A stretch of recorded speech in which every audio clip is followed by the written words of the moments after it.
3 to 5 lakh আপুনি পুৰুষ বা মহিলা যিয়ে নহওক আপোনাৰ বাবে 3 লাখ বা 5 লাখ টকা এতিয়া পোৱাটো অত্যন্ত আৱশ্যকীয় বা আপোনালোকে অনায়াসে লাভ কৰিব পাৰিব কিন্তু কেনেকৈ হেয়া মই আজিৰ এই ভিডিঅ'ত জনাম সম্পূৰ্ণ শেষলৈকে চাব ভিডিঅ'টো কাৰণ ভিডিঅ'টো খুবেই গুৰুত্বপূৰ্ণ এতিয়া কৃষক বুলি ক'বলৈ গ'লে পুৰুষ মহিলা সকলোৱে পৰে কৃষকত যদি আপুনি খেতিয়ক হয় তেন্তে আমি সাধাৰণতে বুজো এজন পুৰুষক কিন্তু আপুনি যদি ভাবে মই মানে এগৰাকী মহিলা মই খেতি কৰো তেন্তে আপুনিও পৰিব কৃষকত গতিকে চিন্তা কৰিব নালাগে আজিৰ ভিডিঅ'টো সকলোৰে বাবে বলক তেন্তে আৰম্ভ কৰিছো আজিৰ এই ভিডিঅ'টো চাব প্ৰথমতে আপোনালোকে হয়তো থাম্বনেইল চাই বা টাইটেল চাই গম পাইছে 2025 চনত চৰকাৰে কিষাণ ক্ৰেডিট কাৰ্ড অৰ্থাৎ আপোনালোকৰ কেচিচি লোন আঁচনিৰ নতুন সংস্কৰণ আৰম্ভ কৰিছে এই যেটো ইনফৰমেশন এই ইনফৰমেশনটোৰ পিছতে আৰু এটা গুৰুত্বপূৰ্ণ ইনফৰমেশন দিম যেটো ইনফৰমেশন যোৱাকালি আমাৰ দেশৰ প্ৰধানমন্ত্ৰী আপোনালোকক দিছে কৃষকসকলক গতিকে ভিডিঅ'টো বহুত শেয়াৰ কৰিব যদি সাবস্ক্ৰাইব কৰা নাই কৰি লব দেই হেতু মই নকও বাৰবাৰ ইয়াৰ মূল উদ্দেশ্য হৈছে কৃষকসকলক সহজে আপোনালোকৰ ঋণ আৰু অনুদানৰ সুবিধা প্ৰদান কৰা কেচিচি লোনৰ এটো মনত ৰাখিব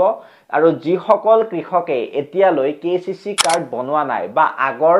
লোনৰ নৱীকৰণ কৰা নাই তেওঁলোকে এতিয়া অনলাইন বা ব্লক অফিচৰ মাধ্যমেৰে আবেদন কৰিব পাৰিব এই ভিডিঅ'টো বনোৱাৰ উদ্দেশ্য এটাই বহু সংখ্যক কৃষকে মোক কৈছিলে যে দাদা কেচিচি লোন এটা লাগে কেচিচি লোনৰ বিষয়ে আমাক অলপ ধুনিয়াকৈ বুজাই দিয়ক কেচিচি লোনৰ কথা কোনো ভালকে নকয় মানে কি হয় কেনেকে লব পাৰি ক'ত যাব লাগিব এই সকলো বিলাক মই আপোনালোকক কম আৰু তাৰ লগতে এটা খুবেই ভাল খবৰ আছে যদি আপুনি এজন খেতিয়ক হয় এতিয়া চাব প্ৰথমতে কেচিচি লোন বুলিলে আমি আসলতে বুজু কি হেতু আপোনালোকে জানি লব লাগিব হয়নে নহয় হেতু মই প্ৰথমতে আপোনালোকক কৈছো চাব কেচিচি অৰ্থাৎ কিষাণ ক্ৰেডিট কাৰ্ড কে মানে কিষাণ সি মানে ক্ৰেডিট আৰু এটা সি মানে আপোনালোকৰ কাৰ্ড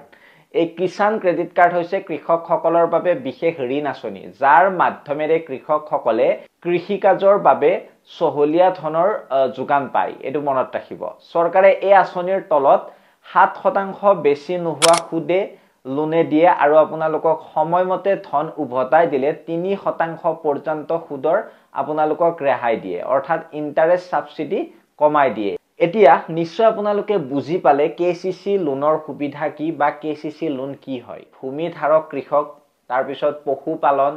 হাঁহ মুৰ্গী পালন কৰা মাছ পালনকাৰী কৃষক তাৰ পিছত যিসকলৰ সেলফ হেল্প গ্ৰুপ বা কৃষকৰ গোটৰ অধীনত ধাৰ লব লাগে তেওঁলোকে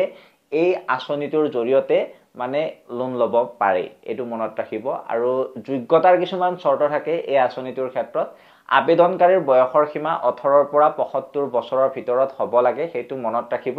আধাৰ কাৰ্ড ভোটাৰ কাৰ্ড আৰু বেংক একাউন্ট আপোনালোকৰ থকাটো কিন্তু বাধ্যতামূলক হয় এটো মনত ৰাখিব অলপ গৰম পৰিছে বাৰু আজি তো গৰমৰ কথাটো মাজতে কৈ দিলো তো আপোনালোক ডিমোটিভেট নহব মই কৈ গৈছো আপোনালোকক গৰম লগা বাবে কৈছো একচুয়ালি ভিডিঅটো বনোৱা টাইমত বহুত গৰম আগফালে বহুকেইটা লাইট আছে মেইনলি এতিয়া যদি ভূমি নিজৰ হয় ভূমিৰ দস্তাবেজ আপোনালোকক লাগিব হেতু মনত ৰাখিব অৰ্থাৎ মাটি যদি নিজৰ হয় তেতিয়া মাটিৰ ৰচিদ সুচিদ আপোনালোকৰ লাগিব তাৰ পিছত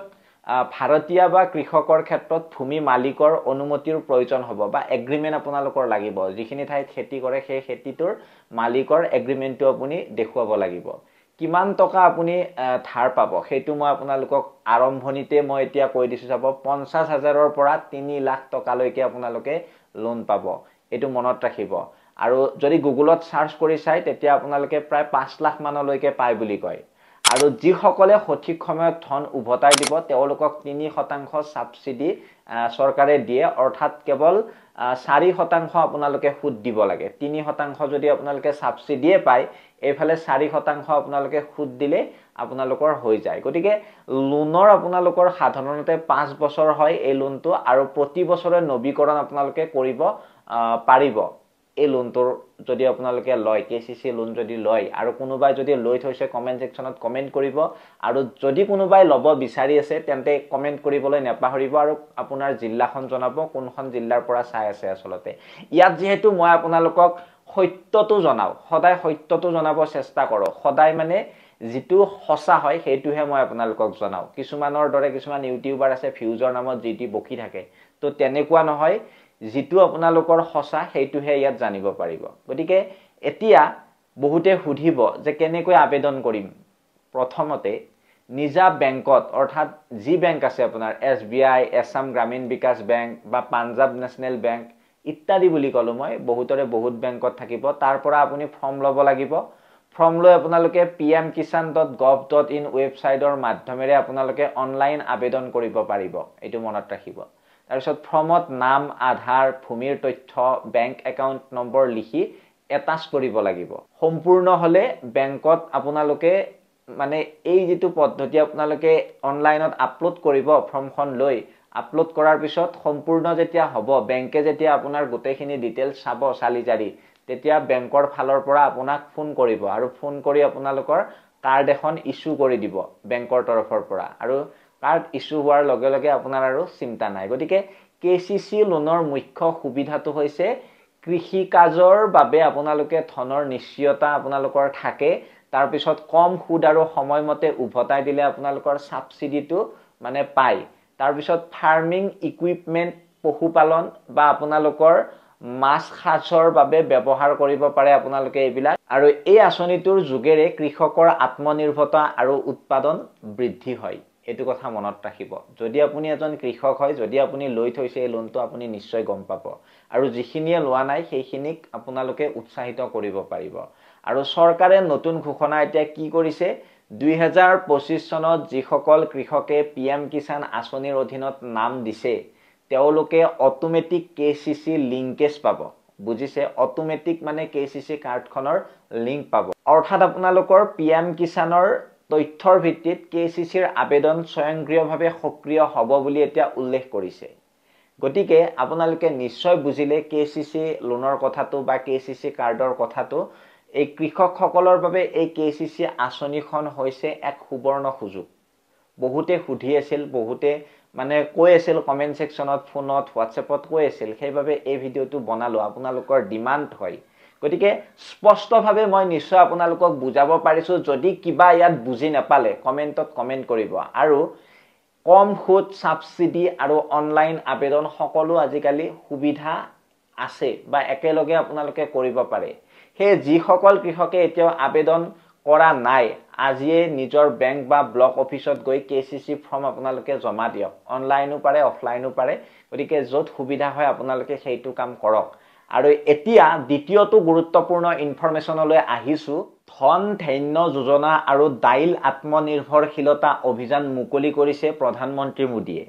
কৃষি মন্ত্ৰালয়ে প্ৰকাশ কৰা মতে প্ৰধানমন্ত্ৰী ধন ধান্য কৃষি যোজনাৰ অধীনত সমগ্ৰ দেশৰ কম উৎপাদন হোৱা 100খন জিলাত ব্যাপক কৃষি বিকাশৰ আৰু কৃষকৰ আয় এতিয়া বৃদ্ধিৰ লক্ষ্য লোৱা হৈছে এইটো কথা মনত ৰাখিব এই আঁচনিৰ জৰিয়তে খেতি পথাৰলৈ জলসিঞ্চনৰ সুবিধা সুনিশ্চিত কৰা শস্যৰ বিবিধতাৰ প্ৰসাৰ আৰু ঋণ তথা মজুতকৰণ আন্তঃগাঁথনিৰ সহজলভ্যতা কৰি তুলিব বিচৰা হৈছে এই আঁচনিখনৰ জৰিয়তে গতিকে দাইল আত্মনিৰ্ভৰশীল অভিযানৰ অধীনত ৰহৰ মাটিমাহ আৰু মসুৰৰ দৰে উৎপাদন বা দাইল জাতীয় শস্যৰ উৎপাদন বৃদ্ধিত এতিয়া গুৰুত্ব আৰোপ কৰা হ'ব বুলি কৈছে মোদীজীয়ে আৰু এই অভিযানৰ অধীনত কেন্দ্ৰীয় সংস্থাসমূহে পঞ্জীকৃত খেতিয়কৰ আপোনালোকৰ প্ৰায় 100% উৎপাদিত শস্য ন্যূনতম সমৰ্থন মূল্যত ক্ৰয় কৰিব আৰু ইয়াৰ জৰিয়তে খেতিয়কসকলে আপোনালোকৰ উৎপাদিত সামগ্ৰীৰ উচিত মূল্য লাভ কৰিবলৈ সমৰ্থন হ'ব বুলিও প্ৰধানমন্ত্ৰী মোদীয়ে ঘোষণা কৰিছে এই অভিযানৰ মাধ্যমেৰে মাহজাতীয় শস্য খেতি কৰা মাটিৰ পৰিমাণ বৃদ্ধি আৰু উৎপাদন বৃদ্ধিৰ বাবে কাম কৰা হ'ব বুলিও কৈছে আৰু লগতে দাইল উৎপাদনৰ ক্ষেত্ৰত আত্মনিৰ্ভৰশীলতা অৰ্জনৰ দিশৰ পৰা এই পদক্ষেপ গুৰুত্বপূৰ্ণ বুলিও বিবেচিত হৈছে গতিকে কৃষি মন্ত্ৰালয়ে কৈছে যে এই উদ্যোগসমূহে অনাগত সময়ত ভাৰতৰ খাদ্য সুৰক্ষাৰ দিশটো সুদৃঢ় কৰাই নহয় বৰং দেশক দাইলৰ উৎপাদনৰ ক্ষেত্ৰত আত্মনিৰ্ভৰশীলতা অৰ্জনৰ দিশে লৈ যাব গতিকে আপোনালোকে এই আঁচনিটোৰ বিষয়ে যদি বিতংভাৱে আৰু জানিব বিচাৰে তেন্তে কমেন্ট সেকশনত কমেন্ট কৰিব আৰু এই বস্তুখিনি বুজি পালে নে নাই কিবা আপোনালোকৰ মাথাত সোমালে নে নাই তেন্তে যদি বুজি পালে মাথাত যদি কিবা এটা সোমালে কমেন্ট সেকশনত কমেন্ট কৰিব আৰু যদি কোনোবাটো আপোনালোকৰ মানে ইনফৰমেশনত কিবা সুধিব লগা থাকে দুটা যেহেতু ইনফৰমেশন মই জনালো ইয়াৰ ভিতৰত কোনটোত কি আপোনালোকৰ জানিবলগীয়া আছে সকলোখিনি A to Z ডিটেইলছত কমেন্টত লিখিব মই নিশ্চয় আপোনালোকক জনাম গতিকে বিদায় মাগিছো অন্য এটা ভিডিঅত লগ পোৱাৰ প্ৰতিশ্ৰুতিৰে আৰু কিহৰ ওপৰত ভিডিঅ লাগে আৰু কমেন্ট সেকশনত কমেন্ট কৰি জনাবলৈ নাপাহৰিব ধন্যবাদ জয় অসম